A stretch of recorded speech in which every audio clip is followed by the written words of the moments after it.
this is what they've been doing. This is historically normal, okay?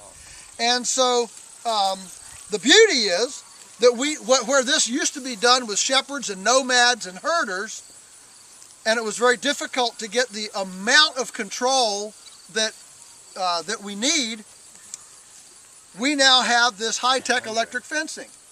So this becomes the steering wheel, the accelerator, and the brake on this four-legged portable fermentation sauerkraut vat.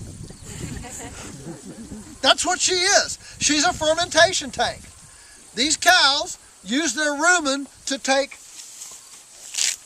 carbohydrates, all right, biomass, burnable carbohydrate, ferment it, and convert it to meat and milk. That's what they do.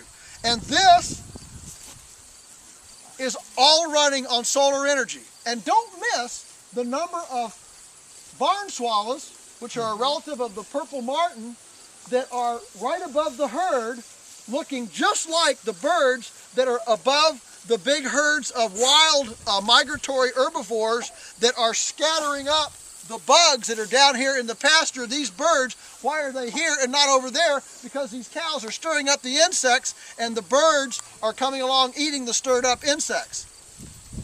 In a continuous grazed pasture, you don't get the number of bugs that can grow in a dense sward like this, so you don't get the insects, but you also don't get the disturbance from the herd concentrated enough for the birds to be able to get a nice healthy dinner efficiently, because you never get enough disturbance concentrated in one place to be able to have dinner served for the birds.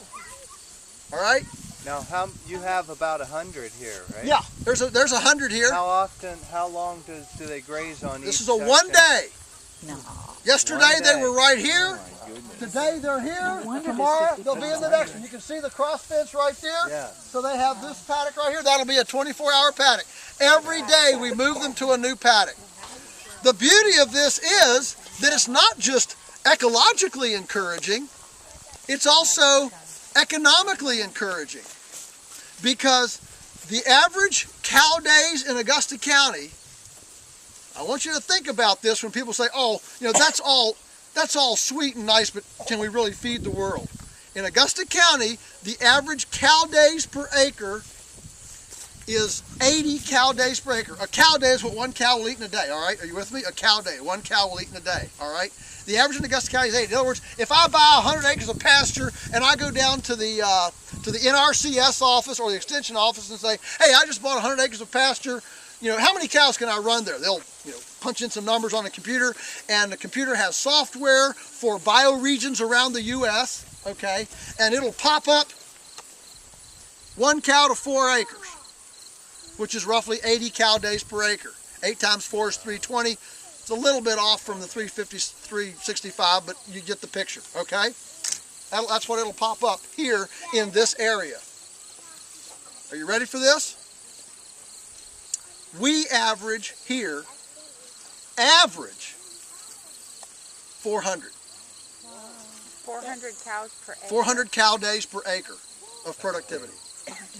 That's what we average. That's 5. It's 5 times the county average. Yeah. And we have not planted a seed. We have not bought a bag of chemical fertilizer. We own no plow, no disc, and haven't planted a seed in 50 years. Okay. They don't know what a cow day is. Well, you see, there's always something. The neighbor over here always said, well, you guys get more rain than we do. The neighbor over here said, yeah, but it takes too much work. Well, if you take the work that this is, which is just opening a gate and calling the cows and rolling out this little fence, which takes 20 minutes, okay, every day, our return to labor is almost $60 an hour, return to labor, due to the increased productive capacity. But but it's paradigms. It's paradigms. It's the paradigm that keeps you from being able to see the the data, the information.